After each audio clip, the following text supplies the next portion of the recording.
What's going on, guys? Welcome to another episode of Tasty Tuesday on Tasty Loot Gaming, the show where we talk about gaming news. My name's Seth. I'm Chevy. And I'm Chris. And a quick reminder, our game of the month for February is Alien Nation. Make sure to play that on PS4.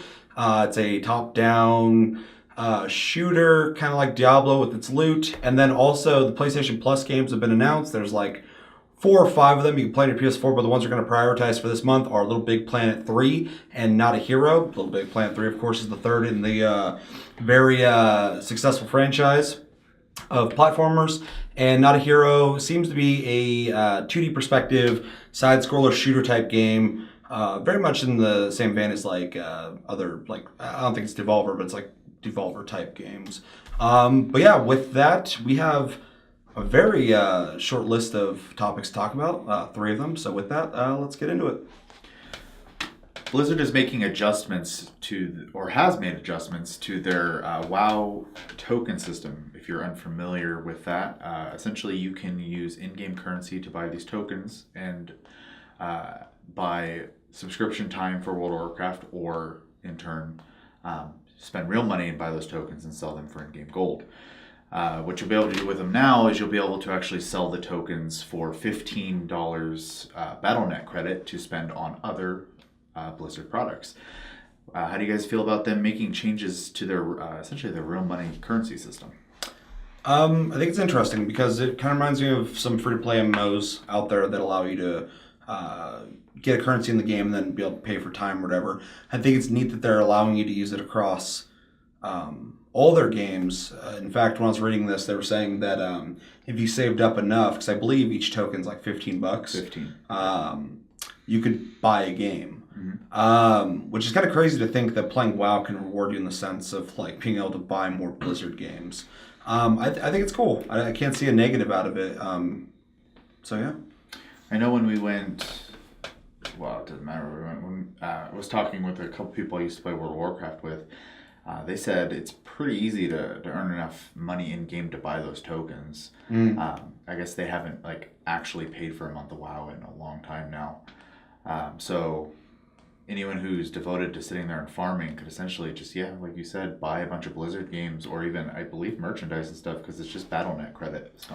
And in a weird way, it's almost like being dedicated to their game. They're rewarding you for it. Yeah. So that's kind of, it's cool. It's like a loyalty program almost. So thoughts? I think it's pretty neat. I know for a while there, they were doing something where you could buy in-game time with gold from Warcraft. That's what this is. Yeah, but could this work from like Overwatch credits to buy like Warcraft? No. So time? it's the Warcraft tokens. Okay. And you can sell them essentially to Blizzard for $15, and then you can use that $15 in BattleNet. Gotcha, So you can buy Overwatch, like loot boxes if you wanted to. You could buy the game. And I believe you can go into their merchandise store then and buy like t-shirts and figurines and stuff as well. So well, that's pretty interesting. It's pretty smart, I think, is business-wise to encourage people to play more of your games to like, hey, well, you can use this now as real-world currency for our products. I mean, it's just basically a win-win really for them. Mm-hmm. This kind of fits into the trend we're seeing with a lot of big developers too, with focusing on product branding, because all this is doing is creating an ecosystem for them to keep their games relevant and essentially like out there. Same way you got Titanfall and is it Rainbow Six doing the free Siege. DLCs and stuff like that, just to keep their Siege even is going into its second year of content because of the success of it after it released. Yeah, so because when it first came out, like it barely sold, and then like through time it started picking up, and they're like, let's keep supporting this. So yeah, it just seems really reminiscent of that. Like they're just trying to make sure the brand stays strong. So yeah, any last thoughts on that? I think it's a neat change, and as long as it doesn't have any hiccups, I'd love to see other companies adapt systems like this. So. Definitely, especially any other companies that have multiple games like that. It's kind of cool to see that. Across the board, incentive to be loyal to their games. Pretty cool. For a second bit of news, speaking of Overwatch and Blizzard, Blizzard VP Jeff Kaplan said that they are actually talking with Sony and Microsoft to see if they can somehow stop input conversion devices on Xbox One and PS4 that allow people to use mouse and keyboard to play Overwatch. Pretty obvious why they don't want this. I mean, not everybody has these input conversion devices, so anyone with a mouse and keyboard is definitely going to do a lot better if they know what they're doing than someone with a controller. They think this is essentially bad for the community, and yeah, they're petitioning to try and get them to find a way to stop it. What do you guys think about Blizzard's concern for the console community for Overwatch and people using stuff that gives them an edge? I think it's completely valid. I know that for a long time now, the console version of Overwatch and the PC version of Overwatch are basically two different games. The console versions have different updates to make things different. Torbjorn is a major problem on console. People can't turn fast enough to shoot his turret. His turret has like instant accuracy, so they've had to nerf it here and there just to make it like even viable. So people who have a mouse and keyboard attachment to their PS4 have a major advantage over everybody else. So I think they should do it. If you want to play with mouse and keyboard, buy it on PC. Yeah. I think this is tricky because I understand their concern for their product and their community, but I also understand that consumers can buy whatever they want for the products they own. So that I have a hard time picking a side on, to be honest. Because I do believe if you buy a PlayStation 4 and you buy accessories for it and stuff like that, that's your right to do that.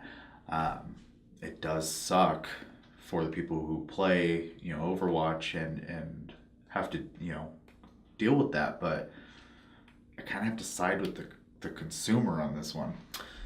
I see where you're coming from, but I can't agree only because in the long run it damages the community and they have to look out for their assets essentially. This game has to keep going. It's good for branding. It's good for, again, like the loyalty of the people who bought the game and are enjoying it. The worst thing in the world is playing an FPS that gets ruined by like hackers or people who use exploits or glitches and all that shit. It kills communities. And not everybody's going to have these conversion kits. I do agree that if you buy something and you want to use it, that's fine. But like, if it is taking away from the online community, I think it's a problem. It's the same as if someone buys like a controller that has like, it hits the buttons for you, whatever, when like it's pre-programmed with shit. That stuff ruins the community.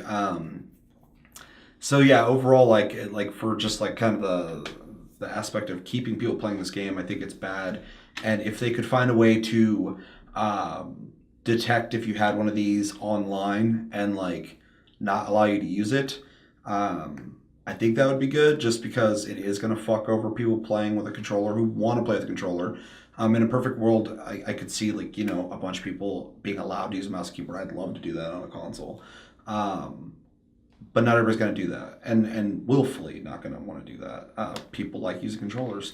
I agree with Chris in the aspect that if you want to use a mouse and keyboard, you should probably just play on PC. Just because everybody else is on an even keel, then everybody's on the same level. I just think it's kind of bad for the community, as I've said multiple times now. Well, and I do agree with that. It's just, like I said, I'm really kind of on the fence. It's kind of teeter more towards the consumer because they're not technically doing anything wrong. Yeah, right. I just think that I agree that if you go out and buy peripherals for your system, you should be allowed to use it. But there are some games that don't allow support of peripherals. Sure. I think this is just a late admission of not allowing peripherals to the console. So I mean, it's just not meant for it. The game doesn't play well. It doesn't balance when you have a keyboard and mouse versus a controller. There's no comparison between the two. And I mean, there's a reason why they don't do cross-platform versus games with FPS. It's because people on PC are going to destroy people with console or controllers. But like I said, in a perfect world, if this could work, I'd be down. I think it'd be really neat to be able to do it. And specifically, like if you're playing a single-player game, you want to use mouse keyboard on a console, that'd be awesome. Or maybe make servers for people who are using these. That'd be kind of good too, even though you'd be really kind of splitting the community up. Yeah. But I just don't think there's a good way to do it and make people happy playing the game, because you're going to get people bitching about, oh, you're using a mouse and keyboard, you piece of shit, blah, blah, blah. And they're like, haha, you fucking noob, blah, blah, blah, blah. The I only just way, can't see it being good. the only way I could see it working is if you were given the option to use mouse and keyboard. It puts you in to servers with all the PC players. Sure, Only way I could see it working. I could see that. Yeah, that would be a solution. I was gonna say you can't segregate them because that, like you said, that's gonna screw up the community. So, but if they still have an option to play with a community, I mean, maybe a PlayStation's cheaper than PC for them. So. Well, that's what I was thinking too. Is maybe they don't have a PC that can run Overwatch, so they want to do it on console. But at the same time, it's gonna fuck the community. So, yeah, if there was a way to like you plug a controller in, you're playing with everybody on PS4 and Xbox One, you plug in a mouse and keyboard, it connects you with the PC players just to keep it competitive and even in that sense. I would say, on PC you can plug in a controller probably and play with people, but you're just putting yourself at a disadvantage. So, if anything, you're not fucking the community, you're fucking yourself. It's a really tricky thing because I agree. I mean, you can buy a headset with better sound, and there's games that actually have perks that make it so you can hear things better. And if you have a dedicated headset that's better audio than someone using like a tinny ass TV, I mean, that gives you an advantage. I just don't think it gives you as much of an advantage as a mouse and keyboard, because there's just a huge difference. The only thing controller does better than a mouse and keyboard is like being able to move. Fighting games, yeah. But like in FPS, one thing I like about a controller is being able to barely push forward and stuff like that. You get smaller movements and strafing and stuff. But yeah, a mouse is just so much more accurate and fast. Yeah. Yeah. Any last thoughts on that? And good luck to Blizzard trying to and Sony and Figure Microsoft that figuring this out, because that's a hard one. Well, if they already exist, I mean, people are going to use them. I just don't know how they'd be able to stop them from using them. So. Well, USB devices have to install drivers to work, so that they would just detect those, I'd imagine. Yeah, I just can't imagine Sony and Microsoft going out of their way to make something into the system. Oh, they probably wouldn't. That would block it. So I don't know. Let us know in the comments though where you stand on this issue. It's kind of hard to figure out, but yeah, let us know. Third bit news. Nintendo has come out and said that the Nintendo Switch could be subject to revisions in the same vein that the DS is, for an example. So you had the DS, DS Lite, DSi, or the 3DS, 2DS, and new 3DS. So everyone would still be able to have access to Switch games and stuff like that, but people might have different hardware and stuff. They also mentioned with this, different peripherals could be around the corner as well, because of the way the connections work essentially on the Switch. And on top of all that, they've confirmed that they are working on VR, and that they're just waiting to get the headset comfortable for long gameplay sessions. What do you guys think about pretty much everything I just said? The upgrade thing is interesting just because you're already seeing that with consoles right now anyway, like the Scorpio coming out and the PlayStation Pro, PS4 Pro. And it makes complete sense. This is a hybrid of console and handheld, and handhelds evolve. As long as it doesn't alienate people who bought the prior games or whatever, like if they upgrade the console itself, I'd hope they have a way to be able to play like the back catalog, or let people with the prior one play the newer games. But I mean, overall, it's kind of where everything's going, so it makes sense to me, and it's cool they're already addressing this. As for VR, it's I mean, they're gonna have to make a VR headset. Everybody's making them. I get the concern though, with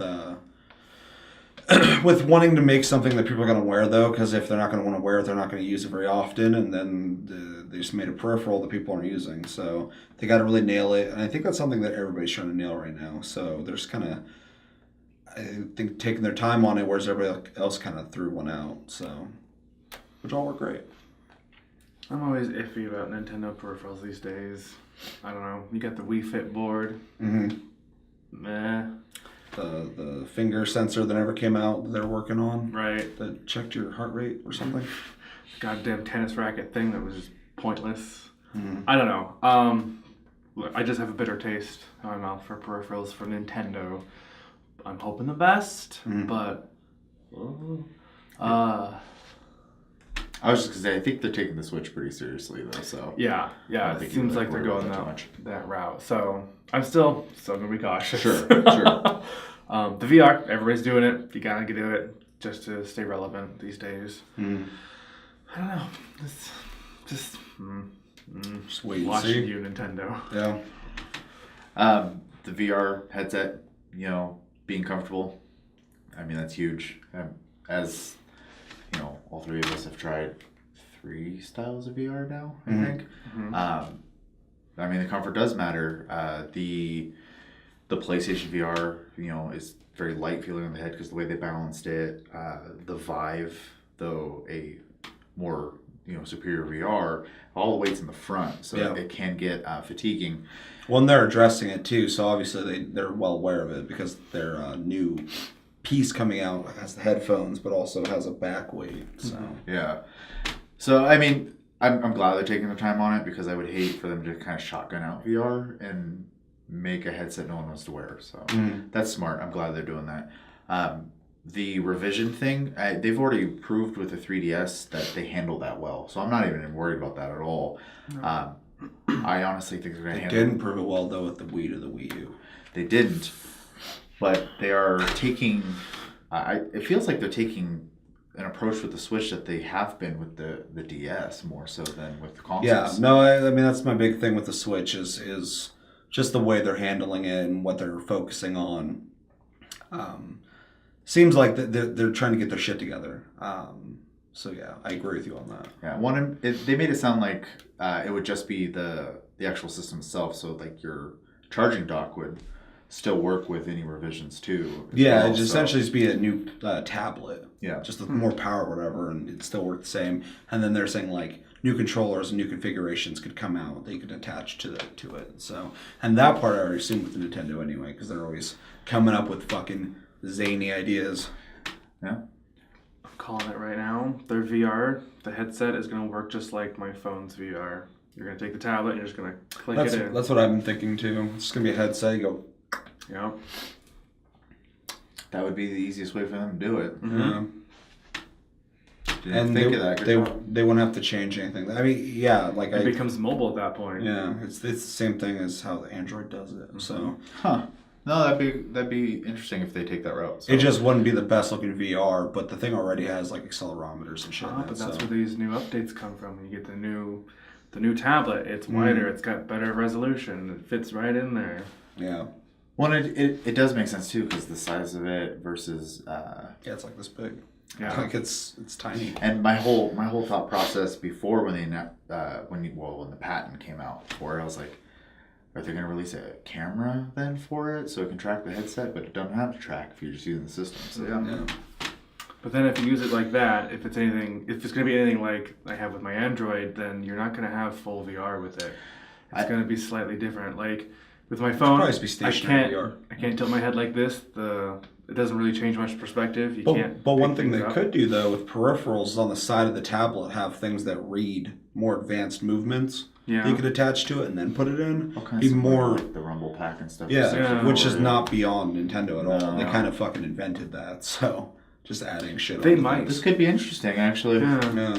They might eventually come out with a tower system like they do with the Vive. It's just like attachment. Well, they can have a thing you plug in that's just like a little beacon thing you put down somewhere and it can read where you're at and shit. So, because that technology with the The speculation went all over. Other than the controllers, because they detach and are super sensitive already. Those are your Vive controllers. Yeah. Well, as soon as I saw those two, I was just like, they have to do VR. Yeah. Because those already track movement and shit. So Neat. No, I'm actually kind of excited for it after all this speculation. it's already modular. It's already ready to have things added to it. They just have to do it. They have to steal our ideas and not pay us for them. But if you guys do and you nail it, I mean, you can just mention Just throw our a little channel. cash our way. Just a little. Just say go check out those guys. Come on. But yeah, let us know in the comments. What do you think about Nintendo and VR? How do you think they're going to do it? And what do you think about the Switch upgrading over time? I'd love to know what you guys think. But that's going to do it for this episode of Tasty Tuesday on Tasty Loot Gaming. As always, thanks for watching. Make sure to like, subscribe if you enjoyed this episode. Make sure to check out our other episodes. Check us out on Tumblr and Twitter, Tasty Loot Gaming. Check me out on Twitch, Sleep Division, all one word. Check Chris out on Twitch, tasty_fruit. And show me my Twitch at some point. We'll get to that. But yeah, my name's Seth. I'm Chevy. And I'm Chris. And until the next episode, later this week, should be Ghost Recon Wildlands Beta. It's actually really fun. Make sure to check that out. Until then, have a good week, guys, and take it easy.